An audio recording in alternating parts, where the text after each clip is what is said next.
Hi, I am Advik Rohit, a 12th grader at Air Force School Hebbal, pursuing the commerce stream with maths. A brief intro about me would be that I'm a warm, energetic, social, friendly, slightly delusional, overly optimistic, overall insanely awesome person as of now. And here's a fun fact. I've attended over 10 schools in my life, that is courtesy of my father being an officer in the Indian Air Force. Now, a lot of you might think that this might have been tough, but I don't really know. But what I do know is that this constant change has allowed me to interact with a wide variety of people. From Delhi to Kerala, Goa to Assam, through the length and breadth of the country, I've had the privilege of experiencing new cultures, tasting new foods, and meeting the most amazing people. Now, in my experiences, I've always been a different me. From subdued and sober to overly energetic, from the quiet kid in the corner with a broken jaw to someone who's on stage. I've been a lot of different me's. Now, I'm no expert, but I've tested various ways of fitting in and interacting with people. And through a lot of self reflection, analyzation of my past behaviors, my public perception, and the kind of people I attracted, I've come up with a little framework that can help people who struggle with interaction to interact better. Ladies and gentlemen, I would like to introduce to you with what I call the REPS framework. REPS. REPS. Simple points that anyone can keep in mind to have enhanced social interaction, overall personality growth, and build very meaningful relationships. So let's get straight to it. R.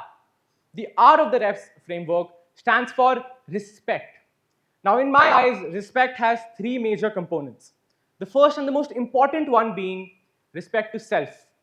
Respect to self simply means to hold yourself in high regard, to consider yourself worthy of having a conversation with anybody in the world.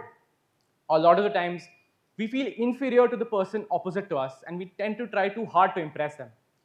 So let's have confidence. The second component is respect to others. Now, in my eyes, respect to others means to acknowledge and validate the opinions that truly resonate with you. And in the extremely distracted world that we are in today, I believe that the best way of showing respect is eye contact. Rather than staring into a wall, looking at your phone, or gazing off into space, let's prioritize eye contact. Let's look at each other again. The third component is confronting disrespect. Now, by confronting disrespect, I don't mean to say that disrespect should be tolerated. No. What I mean to say is that we must change how we address it. I personally struggle a lot with this. I tend to get aggressive and loud. But what if I could control myself in that 1 millisecond before I go berserk? I would end up saving my time, my energy, my mood, and end up in a better position than the person who disrespected me. Now, let's go to E of the REPS framework, which stands for energy and empathy. Energy. Energy just means adapting to the atmosphere of the room, taking our time, settling in, and feeling comfortable. In the most Gen Z terms, just catch the vibe, man. But because a lot of the times we tend to try to be so outgoing and very social. And I used to do this, crack the worst jokes in the most serious rooms and then proceed to laugh alone. But I slowly realized that a small, valuable contribution to what is going on in the room goes a lot further than any forced joke. Now, the energy is just the starting point. What's next? What's next is empathy. Empathy deepens our interactions. There are a lot of different takes on empathy, but here's mine.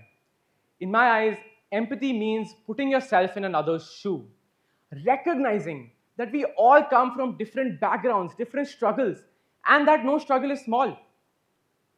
So, if we genuinely take a moment to empathize, whether it's sadness, grief, or even happiness, if we genuinely take a moment to empathize, we turn what is a mere interaction into a possible meaningful relationship. Now, let's go to the P of the REPS framework, which stands for passion and perspective. Passion. Passion is something that is truly yours. something that excites you, something that strikes a chord in your heart, something you genuinely like and take a very deep interest in. Because a lot of the times we tend to feel very overwhelmed, like I did, when surrounded by extremely talented individuals, such as virtuosos on the guitar, professional sportsmen. I felt inferior and developed a lot of feelings of self doubt. But over the years, what I've realized is that if I take a genuine interest in what I like, for example, I love listening to music. Why not make my own playlist portfolio? Maybe you, sir, love to read books. Why not give me book recommendations? Make book lists. So it doesn't really matter what is your skill level or where you are. Just start. But why do I tell you to build a passion? I say this because having a passion comes with an amazing side benefit. And that side benefit is that your enthusiasm about your passion drives people in to talk to you. It acts as this magnetic force of attraction that destroys the barriers to communication. It eases your conversations and helps you attract like minded people. It helps you captivate and it helps you persuade. Now, our passions really fuel the way we think, the way we behave, what decisions we take. And that brings me to the next aspect of P, which is perspective. Perspective is essentially your opinion, your self built opinion that you hold on to with confidence.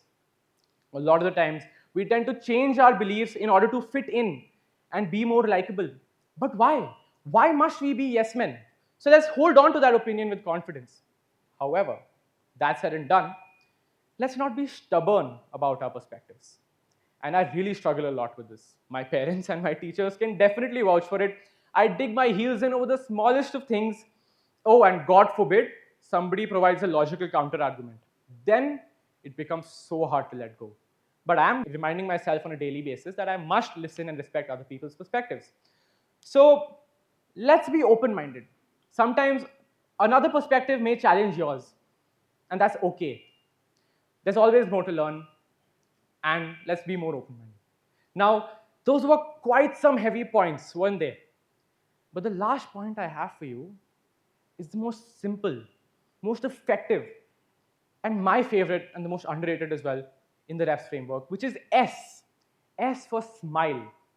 Now, by smile, I don't mean to say I want to see all 32 teeth on your face because, trust me, a lot of us don't have those. But what I mean to say is that just a positive expression. Because a smile changes lives, it changes people around you for the better. It acts as this contagious force of energy that creates an aura around you that you're very approachable and very kind. It makes you a better person and makes people around you better people. So it just takes 53 muscles in your face. I think that's pretty manageable. So let's smile more and be more positive and spread positivity. I'd also like to add that the reps framework is just a starting point. Add your own to this mnemonic. Make it yours. I'd also like to say that it works on two levels. The word reps works on two levels. One is repetition. Practice, practice, practice, and then more practice, because that is what makes you better. And the second is represent, which means to be the best version of yourself, be authentic, and be you. So, ladies and gentlemen, to conclude, I would like to give you three words, which are rep the reps. Thank you.